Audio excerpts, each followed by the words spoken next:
السلام علیکم معزز خواتین و حضرات، علی ممتاز آپ کے ساتھ ایک اہم ویلاگ لے کر۔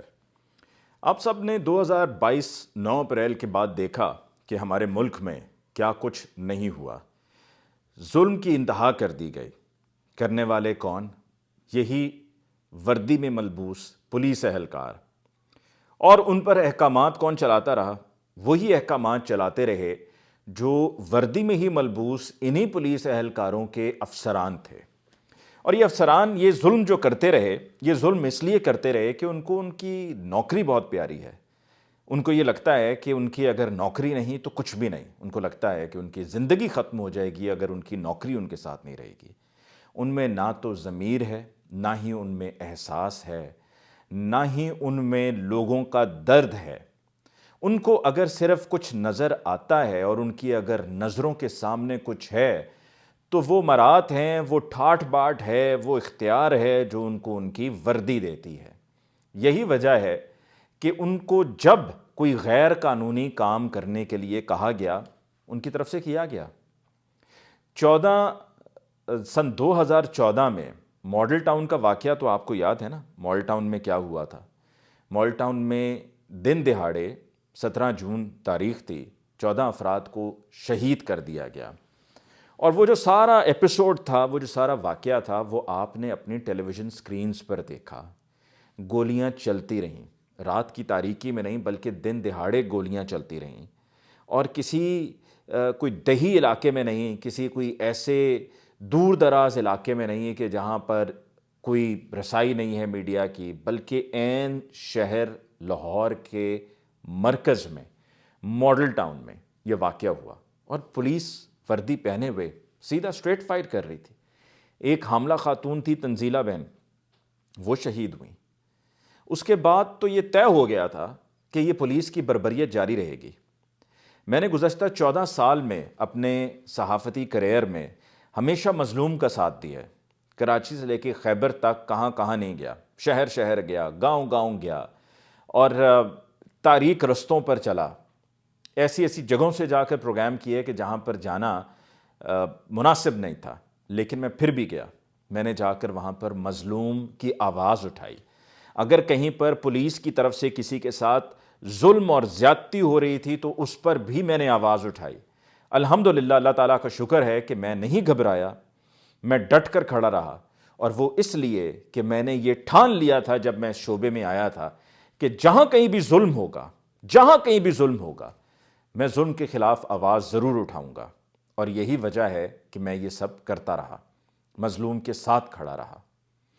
یہی وجہ ہے کہ میں ماڈل ٹاؤن کے شہداء کے ساتھ بھی کھڑا تھا۔ یہی وجہ ہے کہ میں آج بھی ماڈل ٹاؤن کے شہداء کے ساتھ کھڑا ہوں۔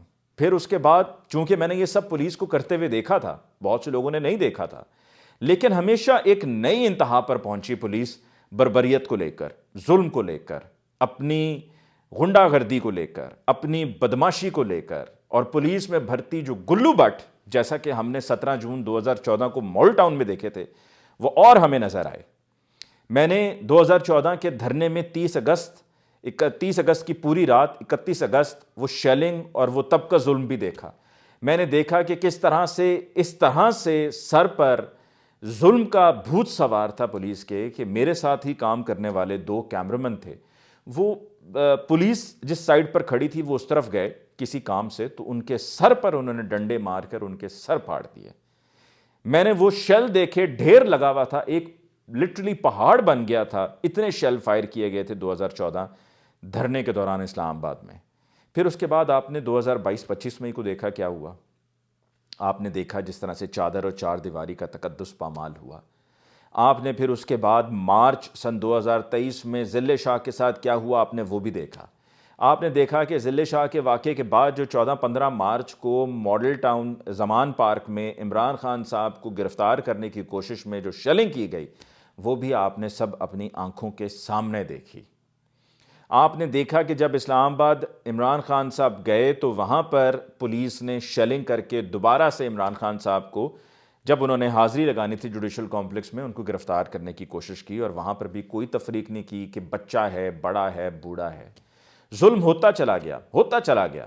عمران خان صاحب گرفتار ہوئے، ان کی گرفتاری کے بعد بھی پولیس نے خواتین کے دوپٹے کھینچے، خواتین کو بالوں سے پکڑ کر کھینچا، ان کو دھکے دیے، ان کو گھسیٹا گیا، یاد ہے نا سب آپ کو؟ یہ سب ہمارے ہاں ہی ہوا ہے۔ یہ سب وہ ظلم کی داستانیں ہیں جو ہمیشہ ہمیں یاد رہیں گی، کیونکہ ظلم ایک حد تک چلتا ہے، اس کے بعد اس کو ختم ہونا ہوتا ہے۔ کل کا دن 8 فروری کا دن بدلے کا دن ہے، آواز اٹھانے کا دن ہے، حساب برابر کرنے کا دن ہے، ان تمام افراد کو جواب دینے کا دن ہے جو اس ظلم کے احکامات جاری کرتے رہے۔ آپ کا ووٹ، کوئی ڈنڈا نہیں، کوئی اسلحہ نہیں، کوئی احتجاج نہیں، آپ کا ووٹ اور آپ کے ہاتھ میں وہ ٹھپا جس پر ای سی پی کی مہر ہوگی، آپ کا وہ ٹھپا، آپ کا وہ ووٹ، وہ ریفرینڈم ہے، وہ جواب ہے، وہ عوامی رد عمل ہے، وہ پیغام ہے کہ آپ اس سب کو مسترد کرتے ہیں جو 9 اپریل سن 2022 کے بعد ہوا۔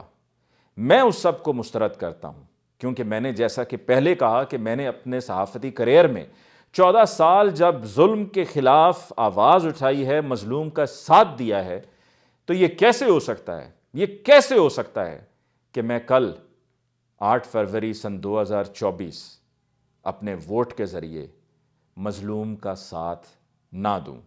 یہ ہو نہیں سکتا۔ کل نکلیے، ووٹ ڈالیے اپنے لیے، اپنے بہتر مستقبل کے لیے۔ اور جو عمران خان صاحب کو سپورٹ کرنے والے ہیں، اگر وہ چاہتے ہیں کہ عمران خان صاحب کا سر فخر سے اونچا ہو، عمران خان صاحب رہا ہوں، تو آپ کے ووٹ کی طاقت سے ہی یہ سب ممکن ہے۔ آپ نے بڑا انتظار کیا ہے۔ آپ کو سن 2023 میں کے پی کے اور پنجاب میں اسمبلیاں تحلیل ہونے کے بعد آپ کو آپ کے ووٹ کے حق سے، آپ کے فنڈامنٹل رائٹ سے محروم رکھا گیا، اسی لیے کیونکہ اس وقت پی ٹی آئی بہت مقبول تھی، اور یہی نظر آ رہا تھا کہ پی ٹی آئی کو جب تک کرش نہیں کر دیا جاتا الیکشنز میں جانا، تو پی ٹی آئی کے لیے لینڈ سلائیڈ وکٹری ہوگی، مطلب کلین سویپ کرے گی پی ٹی آئی۔ وہ اب بھی پی ٹی آئی کر سکتی ہے، اب بھی پی ٹی آئی آج اسی موڑ پر کھڑی ہے، پی ٹی آئی کا سپورٹر بھی آج اسی موڑ پر کھڑا ہے۔ یہ سنہری موقع ہے، یہ موقع کبھی دوبارہ نہیں ملنے والا ہے۔ انسان کو زندگی کا کوئی بھروسہ نہیں، آج ہیں کل نہیں ہیں، لیکن اگر آپ کے پاس ووٹ کا اختیار ہے تو اس کو ضائع مت کیجیے، گھر پہ نہ بیٹھے رہیے، خود بھی جائیے، دوستوں کو بھی لے کر جائیے، اور پھر اپنے ووٹ کا پہرا بھی دیجیے۔ آپ کا ووٹ ڈال دینا کافی نہیں ہے، اپنے ووٹ کا پہرا بھی دیجیے کہ آپ کا ووٹ کوئی چرا نہ لے جائے، آپ کے ووٹ پہ کوئی ڈاکہ نہ مارے۔ آپ کو اس کی حفاظت کرنی ہے، اپنے لیے، اپنے بچوں کے لیے ہے۔ اور میرا خیال میں کل جتنی بڑی تعداد میں لوگ نکلیں گے، اتنا ہی ہمارے لیے بحیثیت قوم ہمارے لیے اچھا ہوگا، اور نتیجہ خواہ کوئی کیوں نہ نکلے، آپ کا ضمیر مطمئن ہوگا۔ اس سے بڑھ کر اور کیا ہو سکتا ہے؟ آپ کا ضمیر مطمئن ہوگا کہ آپ نے ان تمام بدماشوں کو، ان تمام غنڈوں کو، ان تمام بدماشیوں کو، ان تمام مظالم پر، بربریت پر آپ نے اپنا جواب ٹھوک کر اپنے ووٹ کے ذریعے دے دیا ہے کہ آپ کا کیا خیال ہے، آپ کی کیا رائے ہے۔ نکلیے پاکستانیوں، نکلو، اگر آج نہیں تو پھر کبھی نہیں۔ It's once in an opportunity جو کہ آپ کو بار بار نہیں ملتی ہے، زندگی میں ایک بار ملتی ہے، once in a lifetime کی اپرچونٹی ہے یہ۔ عمران خان صاحب نے کہا تھا نا کہ میں اپنے خون کے آخری قطرے تک مقابلہ کروں گا، وہ جو کر سکتے تھے انہوں نے کیا۔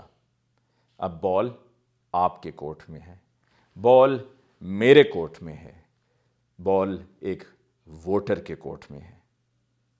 پاکستان زندہ باد۔